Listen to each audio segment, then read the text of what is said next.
Estamos aí acompanhando com a Bíblia aberta, alguns fazem algumas anotações, depois esclarecem dúvidas.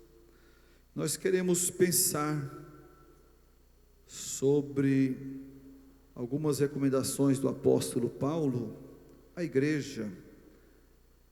E nós vemos aqui duas igrejas que Paulo menciona aqui nesse texto.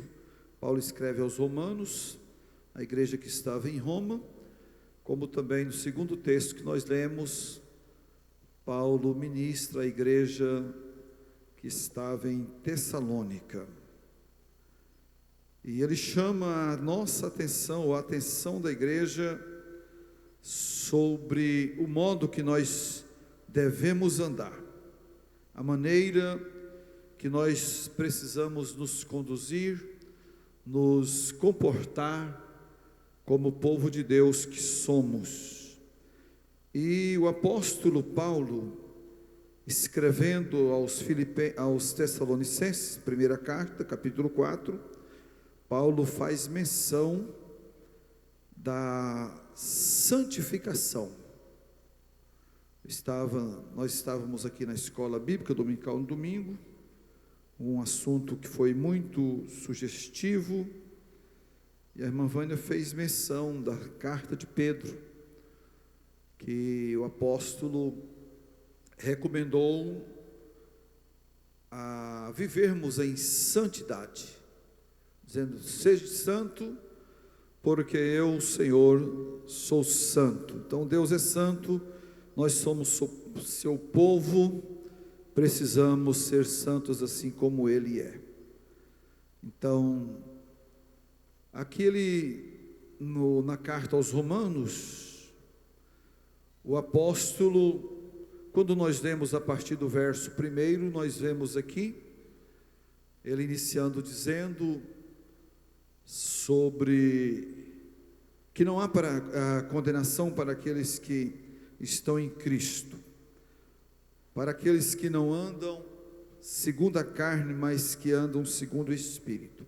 E quando chega aqui no versículo 13, Paulo disse que se viverdes segundo a carne, morrereis, mas se pelo Espírito mortificardes as obras do corpo, vivereis. Porque todos os que são guiados pelo Espírito, estes são filhos de Deus. Quantos filhos de Deus temos aqui nesta noite? Então nós precisamos deixar ser guiados, precisamos deixar ser dirigidos pelo Espírito Santo de Deus. A primeira recomendação do apóstolo Paulo, na carta aos Tessalonicenses 4, versículo 3, ele diz: andai em santidade, isto é agradar a Deus. Quando nós propomos em nosso coração viver uma vida de santidade, uma vida no temor de Deus, quando nós propomos em nosso coração viver uma vida de acordo com a palavra de Deus, nós estamos trabalhando em nós a santificação, procurar entender a vontade de Deus, procurar fazer o que a palavra de Deus nos orienta, e isto é agradável ao Senhor. Vamos ver primeira carta do apóstolo Pedro, pode colocar aí na tela? Primeira carta do apóstolo Pedro, capítulo 1, 14. Dá de colocar? Ou não dá? Se não der, vamos abrir aqui a Bíblia. Primeira carta do apóstolo Pedro. Conseguiu aí?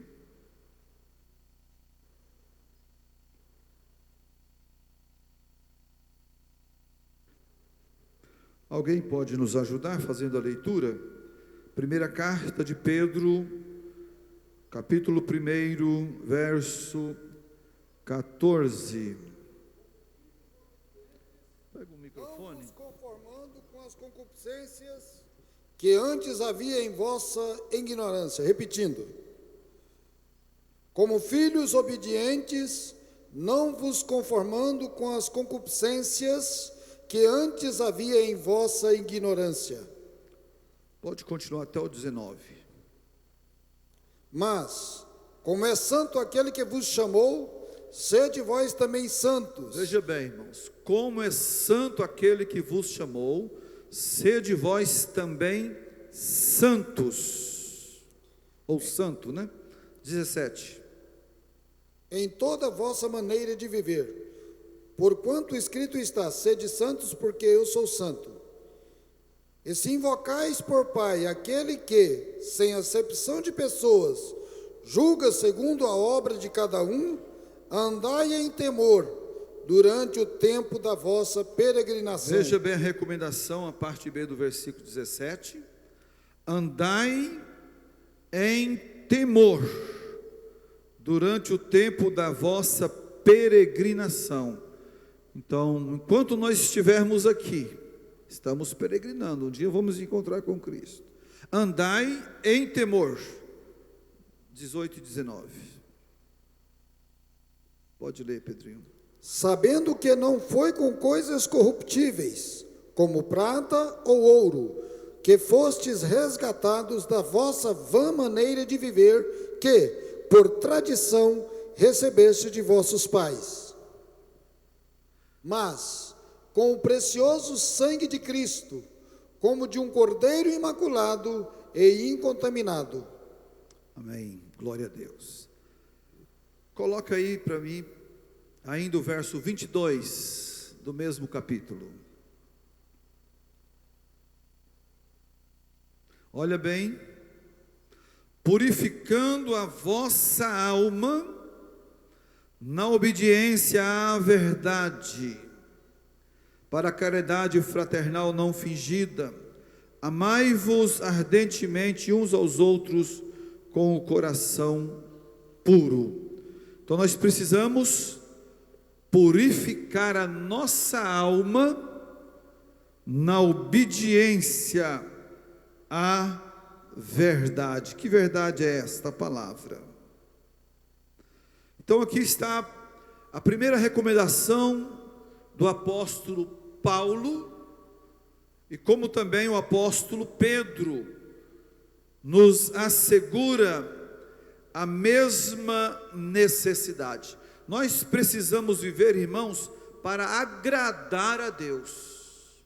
Olha, tudo quanto construirmos nesta vida, tudo quanto nós adquirirmos durante o tempo da nossa vida, não levaremos nada, vamos deixar tudo aqui.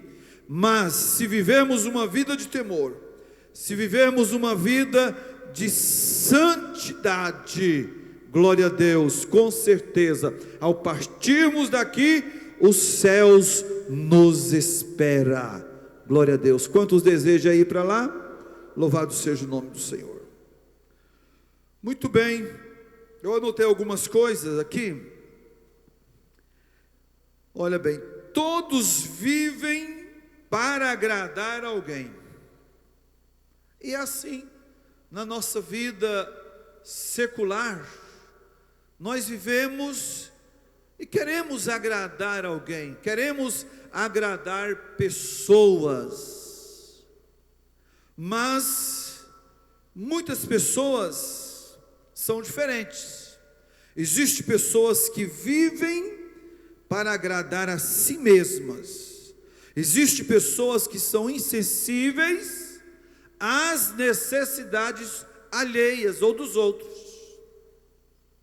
Na verdade, existem aqueles que querem, procuram ser agradável a um, agradar o outro, procura socorrer um, socorrer outro, mas existem pessoas que são egocêntricas, pensam só em si mesmo, pensam em agradar a si mesmos. Pessoas insensíveis, pessoas que são alheias às necessidades do próximo. Mas o texto aqui, que nós estamos estudando, nos mostra, nos leva a enxergar uma necessidade em primeiro plano de nós agradarmos a quem? Agradarmos a Deus. Por que nós estamos aqui? Para fazer a vontade de Deus. Estamos aqui para prestar o nosso culto ao Senhor, de forma que Ele seja agradável. Então, não podemos ser pessoas insensíveis. Em segundo lugar, há outros que vivem para agradar os homens e poucos se esforçam para agradar a Deus. Existem pessoas que são assim. Eles esforçam para agradar o homem, esforçam para agradar uma liderança, esforçam-se para agradar quem está do seu lado, enquanto pelo menos estão sendo vistos. Não, eu preciso fazer, porque o George está aqui do meu lado, eu vou ser agradável a ele. Mas às vezes esforça tanto para agradar o homem, e se esquece que na nossa vida diária, nós precisamos agradar ao Senhor Deus, Criador dos céus e da terra, que tem o domínio de tudo nas nossas mãos, nas suas mãos, que nós estamos debaixo das suas potentes mãos, e o controle de tudo é dele.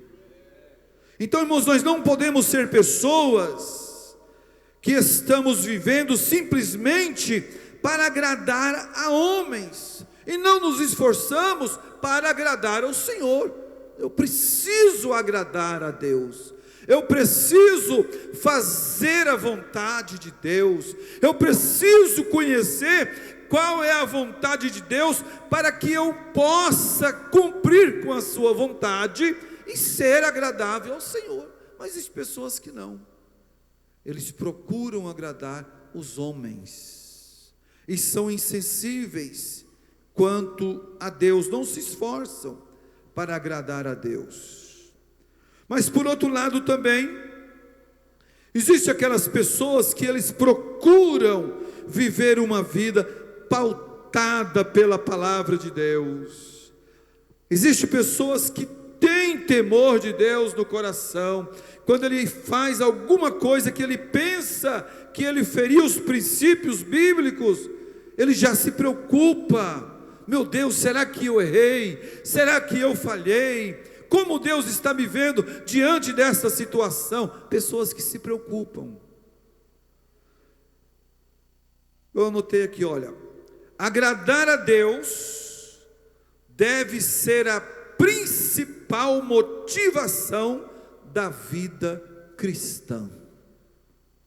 Glória a Deus. Agradar a Deus precisa ou deve ser a principal motivação da vida cristã. Por que você está lá na igreja? Primeiro, porque Ele me salvou, sou salvo, mas eu preciso viver uma vida que esteja agradando ao Senhor.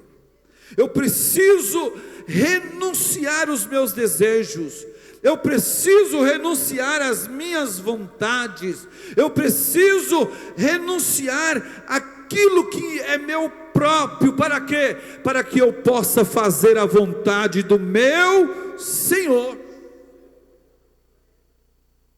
Então, irmãos, nós precisamos pensar nessas coisas. Agradar a Deus é a principal motivação da nossa vida cristã. Se nós não pensarmos isso, colocar isso em primeiro plano, que vai ser de nós? Romanos 8, versículo 11, diz assim, vamos ler o 10 e o 11. Glória ao nome do Senhor. Vai colocar aí, por favor? Romanos Na verdade, nós vamos ler o 7, Romanos 8, 7 e o versículo 8. Diz assim: porque a inclinação da carne é a inimizade contra Deus, pois não é sujeita à lei de Deus, nem em verdade o pode ser. Agora veja bem o verso 8. Quer ler aí, Pedrinho? Está com o microfone aí, lê o 8 aí, por favor. Romanos 8, verso 8. Portanto, os que estão na carne não podem agradar a Deus. Veja bem, nós precisamos saber, entender e reconhecer: se eu estou vivendo segundo a carne, eu não posso agradar a Deus. Bom, se agradar a Deus deve ser a motivação da vida cristã, como cristão, eu preciso viver no Espírito, andar no Espírito, orar ao Senhor, buscar a sua presença, mortificar as obras da carne, porque os que estão na carne, diz Paulo aos Romanos, que eles não podem agradar a Deus. Aí nós paramos e nos avaliamos. Você pode se avaliar. Como tem sido a tua vida? Quais têm sido as tuas obras? Você tem vivido segundo a palavra de Deus? Você tem procurado colocar em prática a palavra de Deus na sua vida? Como você está na sua caminhada de fé? Eu anotei aqui 4 atitudes importantes que agradam a Deus. A primeira atitude que agrada a Deus: ter uma vida de fé em Deus. Quando nós olhamos para a carta aos Hebreus, capítulo 11, e o versículo 1, se os irmãos quiserem colocar, pode colocar aí no telão. Hebreus 11, 1 diz que a fé é o firme fundamento das coisas que se esperam e a prova das coisas que não se vê. Hebreus 11, o verso 16, diz: sem fé é impossível agradar a Deus, porque é necessário que aquele que aproxima de Deus creia que Ele exista e é recompensador dos que o buscam. Então, se nós temos como a principal motivação a vida cristã agradar a Deus, nós precisamos colocar em prática esse versículo na nossa vida. Hebreus 11, verso 16. Sem fé é impossível agradar a Deus. Como está o nível da nossa fé? Ah, pastor, a minha fé está tão pequena. Mas tem um pouquinho. Continue orando. Deus vai te acrescentar a sua fé. Deus vai aumentar. Glória a Deus. Ruim é quando não tem. Mas eu tenho aqui uma fé. A minha fé é pequena. Não tem problema. Jesus falou: olha, se você tiver fé do tamanho do grão de mostarda, você vai pedir esse monte, ele vai sair daqui e vai se lançar ao mar. Então nós precisamos de atitudes como esta, atitudes de fé, fé em Deus. Segunda atitude para agradar a Deus: arrependimento dos erros cometidos. Existem pessoas, irmãos, que eles não se arrependem. Eles praticam algo errado, fere os princípios bíblicos, mas não dá lugar ao arrependimento. Existem alguns que até vem no seu coração um certo remorso. Remorso não é arrependimento, é diferente, né? O remorso é mais do que o arrependimento. Arrepender-se é mais do que ter o remorso. Arrependimento, quando o homem se arrepende, está falando de quê? De uma mudança de atitude. Não, eu errei, eu pequei, mas eu me arrependi. E aí ele pratica as mesmas coisas. Não houve arrependimento. Mas quando a pessoa vem, não, olha, eu me arrependi do que fiz. Estou arrependido. Alguns choram, alguns derramam as suas lágrimas, choram na presença do Senhor, ao relatar a sua falha, a sua culpa. Olha, eu me arrependo. E quando isto acontece, o que vem acontecer? Quando há arrependimento, existe uma mudança de atitude. A pessoa não volta mais a praticar aquilo que ele aprendeu, aquilo que ele praticou. Então, a segunda atitude que agrada a Deus aqui é o arrependimento. Quando alguém erra que se arrepende, ele muda de atitude. Coloque aí Salmo 51, 17. Pode ler, Pedrinho? Salmo 51, 17. Glória a Deus. Os sacrifícios para Deus são o espírito quebrantado. Veja bem, o sacrifício para Deus são espírito quebrantado. A um coração quebrantado. A um coração quebrantado e contrito. Não desprezarás, ó Deus. Não desprezarás, ó Deus. Veja bem, quando o cidadão se arrepende, confessa a sua falta diante do Senhor, aí esta palavra, ela vem de encontro. Aí o salmista dizendo, os sacrifícios para Deus são o espírito quebrantado. A um coração quebrantado e contrito, não desprezarás, ó Deus. O Senhor olha e Ele não despreza, Ele atende, Ele envia o perdão, aí Ele manda o renovo espiritual, Ele manda o Espírito Santo, vem, trabalha naquela vida, a pessoa se alegra, a pessoa se fortalece, a pessoa se enche de graça, e Ele continua a sua trajetória de fé. Glória a Deus. Então, se a principal motivação do cristão é agradar a Deus, então aqui eis o motivo: arrependimento. Terceira atitude que agrada a Deus, quando nós obedecemos a sua palavra. Existem pessoas, irmãos, que são de dura cerviz. Você fala a palavra, a pessoa vem no culto de ensino, a pessoa está no domingo, alguns na escola dominical, mas existe pessoas que parece que não deixa a palavra de Deus penetrar no coração, não tem mudança de vida, não tem mudança de comportamentos. Mas a terceira atitude aqui que agrada ao Senhor é quando nós obedecemos a sua palavra.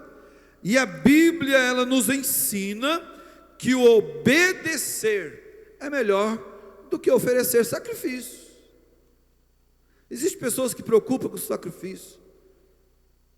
Eu vou fazer assim porque Deus fez isso. Não, Deus quer que nós sejamos obedientes à sua palavra. Lembra de Saul?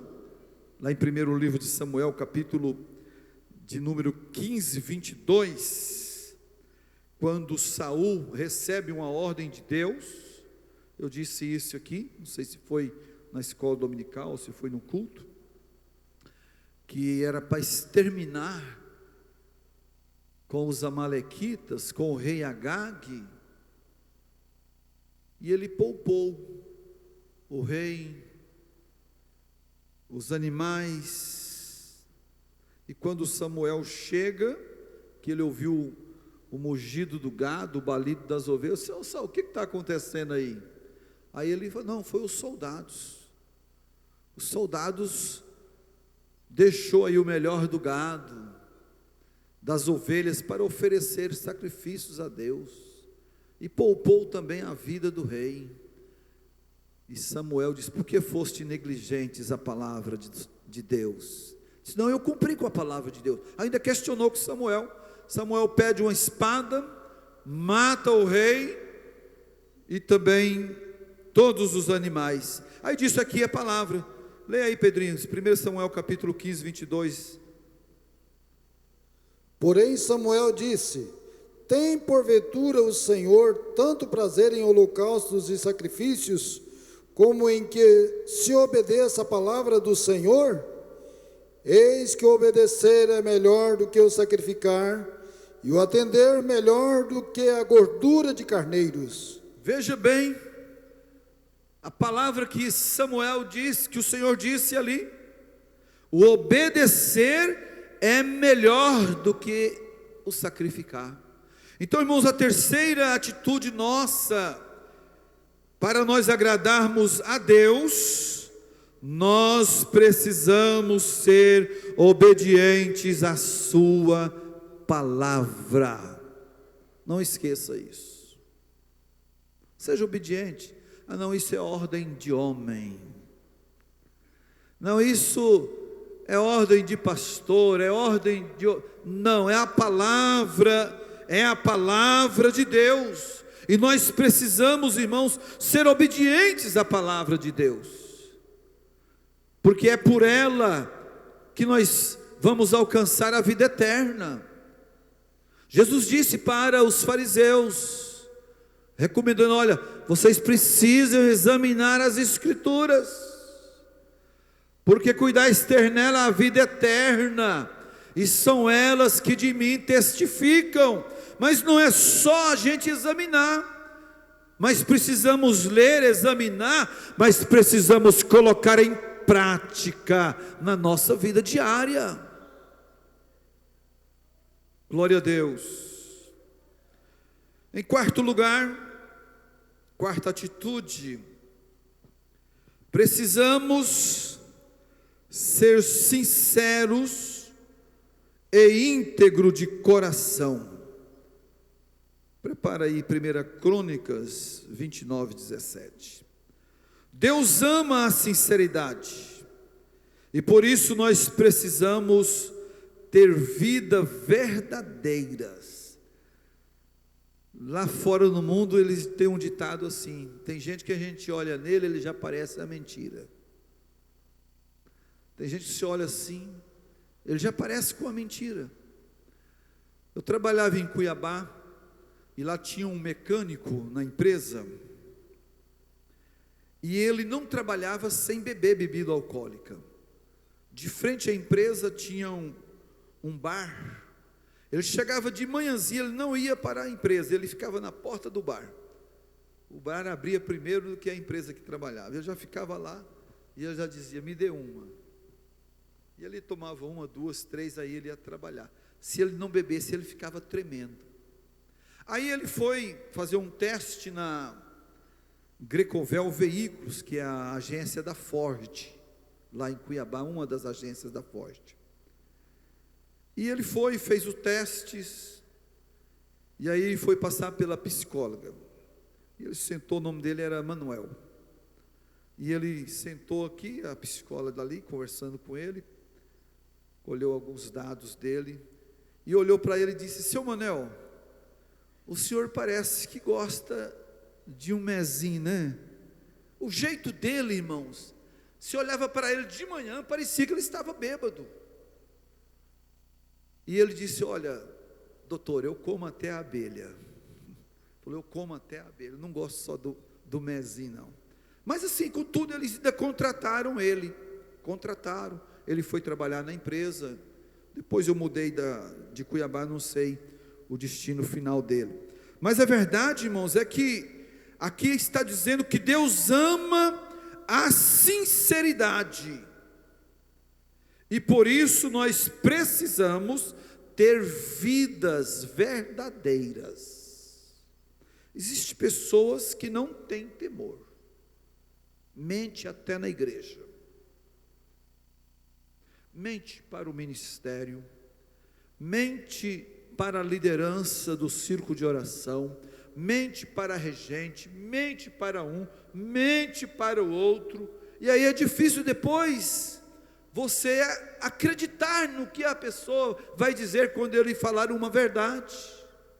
Mas a recomendação aqui para nós agradarmos a Deus, que nós precisamos ter uma vida de sinceridade e vidas verdadeiras, tanto no nosso interior como no nosso exterior. Sabe você viver de fachada? Viver o que não é? Você não é aquilo que aparenta ser. Você está enganando a si mesmo, não é? Existem pessoas assim. Eles não são verdadeiros. Você olha para ele e você se engana.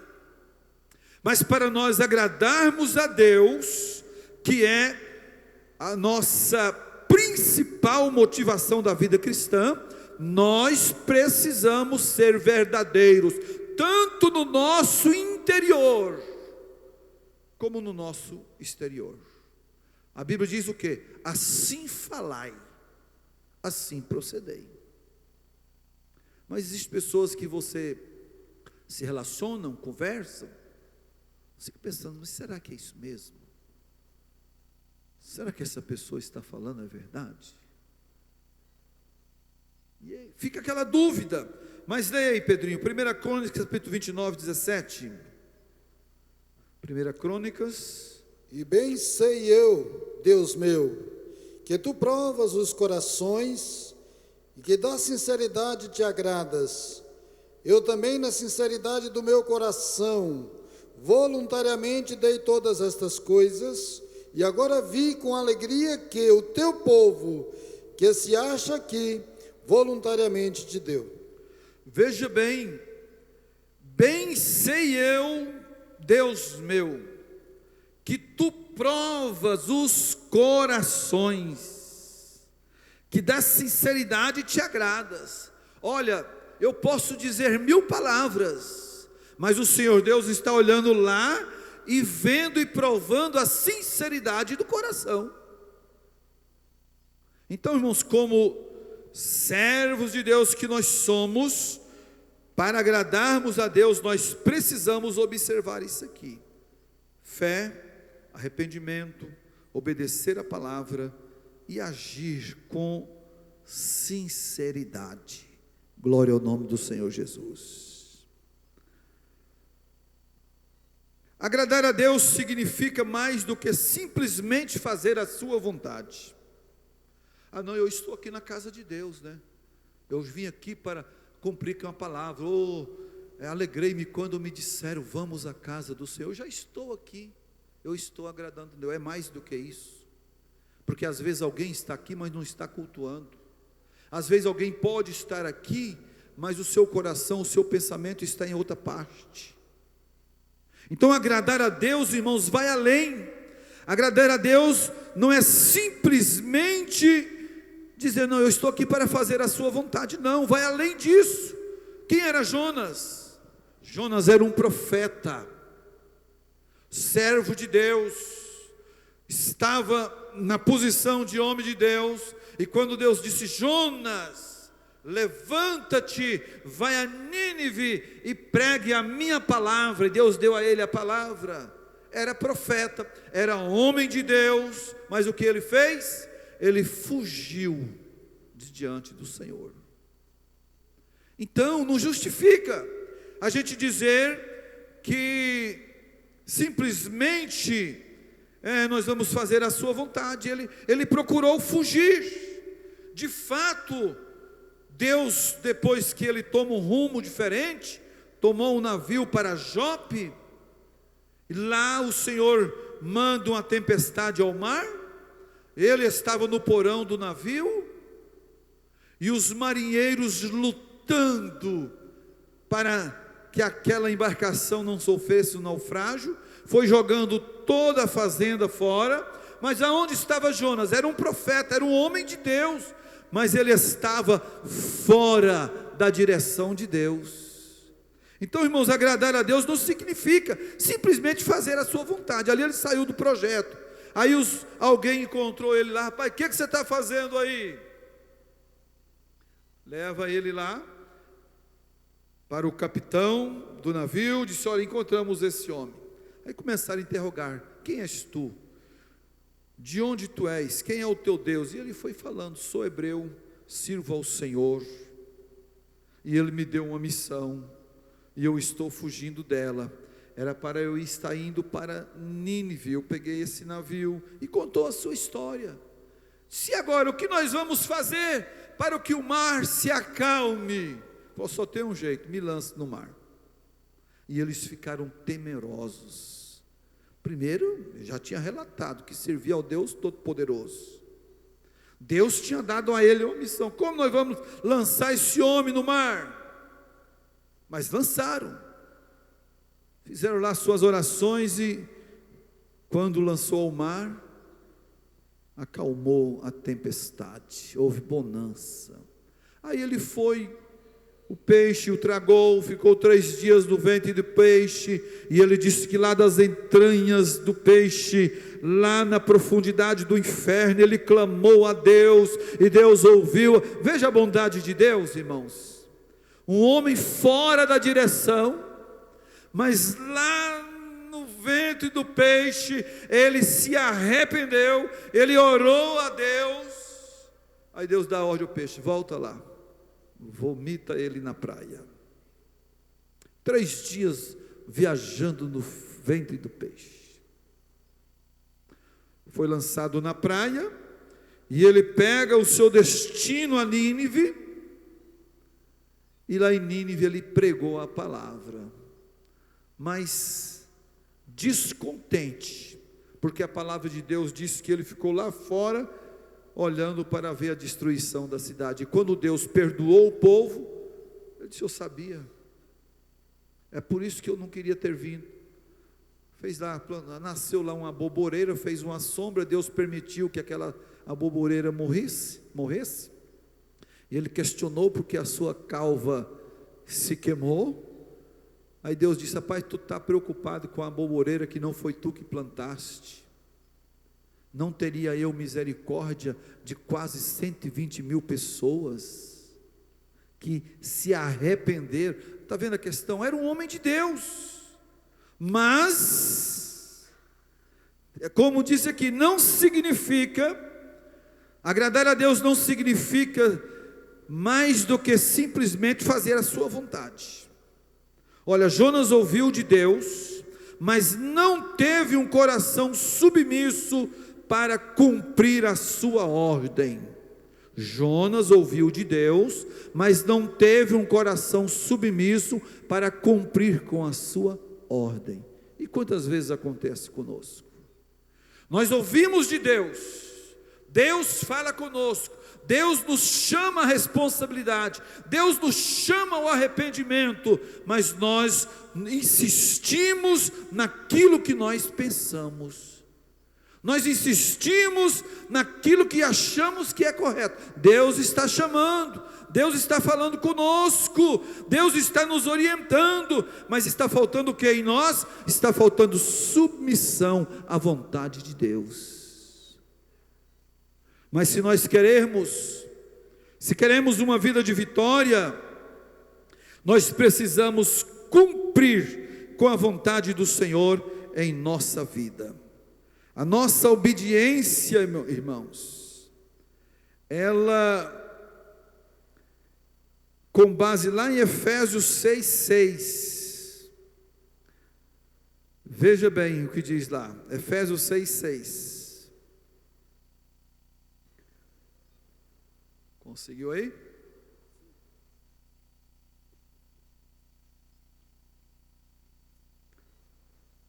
Não servindo à vista, como para agradar aos homens, mas como servos de Cristo, fazendo de coração a vontade de Deus. Veja bem como nós devemos servir ao Senhor.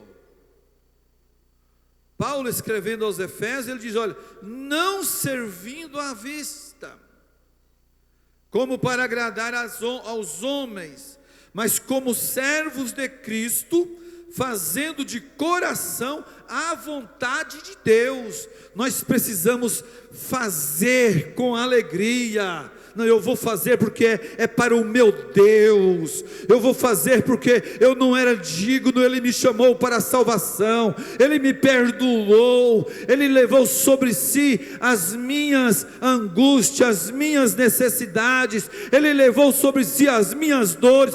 Então eu vou fazer para que eu seja agradável a Ele. É isso que nós precisamos.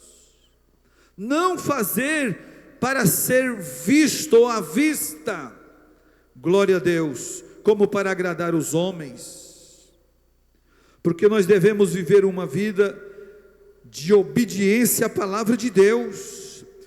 Irmãos, nós vamos ver aqui algumas realidades na vida dos filhos de Deus, uma vez que nós aceitamos ao Senhor, que Ele trabalhou em nós esse projeto de salvação. Gálatas 3, 26 a 28, nós nos tornamos filhos de Deus pela fé. Veja bem, porque nós devemos obedecer e viver uma vida na presença do Senhor, porque nós nos tornamos filhos de Deus pela fé. Coloque aí, por favor, Gálatas 3, 26, 28 e 28. O sistema está lento, é? Pode ler, pastor? Pode ler. Porque todos sois filhos de Deus pela fé em Cristo Jesus. Porque todos quantos fostes batizados em Cristo, já vos revestiste de Cristo. Nisto não há judeu nem grego, não há servo nem livre, não há macho nem fêmea, porque todos vós sois um em Cristo Jesus. Veja bem, meus irmãos, nós devemos viver uma vida de obediência à palavra de Deus. Olha a grande obra que o Senhor realizou em nós, porque todos sois filhos de Deus pela fé em Cristo Jesus. Porque todos quantos foste batizado em Cristo, vos revestiste de Cristo. Nisto não há judeu e nem grego, nem servo, nem livre, nem macho, nem fêmea, porque todos vós sois um em Cristo. Glória a Deus. Segundo lugar, porque devemos viver uma vida em obediência, porque nós temos a bênção da sua herança. Veja aí Romanos capítulo 8, 16 e 17. Vou ler aqui que já está aberto aqui. E se nós somos filhos, somos logo herdeiros, herdeiros também, herdeiros de Deus e co-herdeiros de Cristo, se é certo que com Ele padecemos, para que também com Ele sejamos glorificados. Glória ao nome do Senhor Jesus. E o verso 16, eu li o 17, o 16 diz assim: e o mesmo Espírito testifica com o nosso Espírito que nós somos filhos de Deus. Então, por que nós devemos viver uma vida de obediência à sua palavra? Porque nós temos a bênção da sua herança. Meu irmão, você se tornou filho de Deus. João, escrevendo no Evangelho capítulo 1, versículo 11, 12, lá diz que o Senhor veio para os que era seu, os seus rejeitaram, mas diz assim: mas a todos quantos o receberam, deu-lhes o poder de serem chamados filhos de Deus, aos que creem no seu nome. Quantos filhos nós temos aqui? Somos filhos de Deus. Porque devemos viver uma vida de obediência à palavra de Deus? Porque nós temos a bênção da comunhão. 1 João capítulo 1, verso 3 ao 7. Coloque aí, por favor. Primeira carta de João, capítulo 1, 3 ao 7. Pode ler, Pedrinho? Primeira carta de João. O que vimos e ouvimos, isso vos anunciamos. Veja bem, vamos aí compassadamente. O que vimos e ouvimos, isto vos anunciamos. Para que também tenhais comunhão conosco. Para que também tenhais comunhão conosco. E a nossa comunhão é com o Pai e com o Filho, com seu Filho Jesus Cristo. Veja bem que maravilha, irmãos. E a nossa comunhão é com o Pai e com o seu Filho Jesus Cristo. Está em comunhão com o Pai aí? Mas eu quero dizer aqui, para estar em comunhão com o Pai e com o seu Filho Jesus Cristo, essa comunhão ela precisa ser horizontal, mas ela é vertical, mas ela precisa ser também oriental, no sentido horizontal. Porque se nós tivermos comunhão com o Pai, mas nós odiarmos ao nosso irmão, a Bíblia diz que nós nos tornamos mentirosos e não praticamos a verdade. Continua, Pedrinho.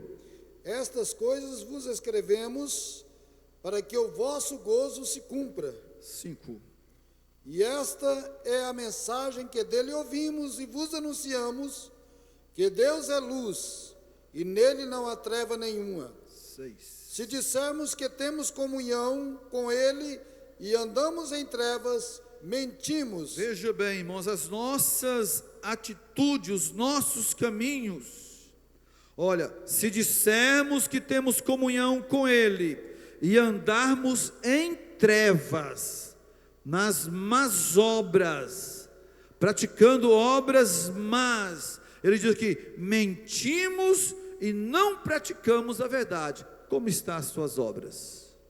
Leia o verso 7 para encerrarmos. Mas, se andarmos na luz, como ele na luz está, temos comunhão uns com os outros, e o sangue de Jesus Cristo, seu Filho, nos purifica de todo o pecado. Mas se andarmos na luz, como ele na luz está, temos o quê? Comunhão com quem? Uns com os outros. Eu não suporto aquele irmão. Mas eu não suporto aquela pessoa. Eu não suporto aquela irmã. Temos comunhão uns com os outros. Aí diz assim, e o sangue de Jesus Cristo, seu Filho, nos purifica de todo o pecado. Glória a Deus. Então nós vemos aqui algumas realidades dos filhos de Deus. Nós também podemos vermos aqui outras coisas, mas que o tempo não vai nos permitir, mas apenas esta para nós encerrarmos. O afastamento do pecado. Uma vez que nós, leia Atos 3:26, uma vez que nós aceitamos ao Senhor, a sua palavra, o seu evangelho, que nós deixamos ser dirigido pelo Espírito Santo, nós viveremos aqui o afastamento do pecado. A Bíblia diz que o pecado não terá mais domínio sobre nós. Leia Atos 3 e o versículo 26. Ressuscitando Deus a seu Filho Jesus, primeiro o enviou a vós, para que nisso vos abençoasse e vos desviasse a cada um das vossas maldades. Veja bem, ressuscitando Deus a seu Filho Jesus, primeiro o enviou a vós, para que nisto vos abençoasse e vos desviasse a cada um das vossas maldades. Então, o que acontece? Deus envia seu Filho, ele pagou lá o preço, e aí, através dele, ele desviou de cada um de nós as nossas maldades. O que temos que fazer agora? Viver de acordo com a sua palavra. Viver esta vida abençoada na presença do Senhor. Aí nós poderíamos falar aqui de uma vida frutífera.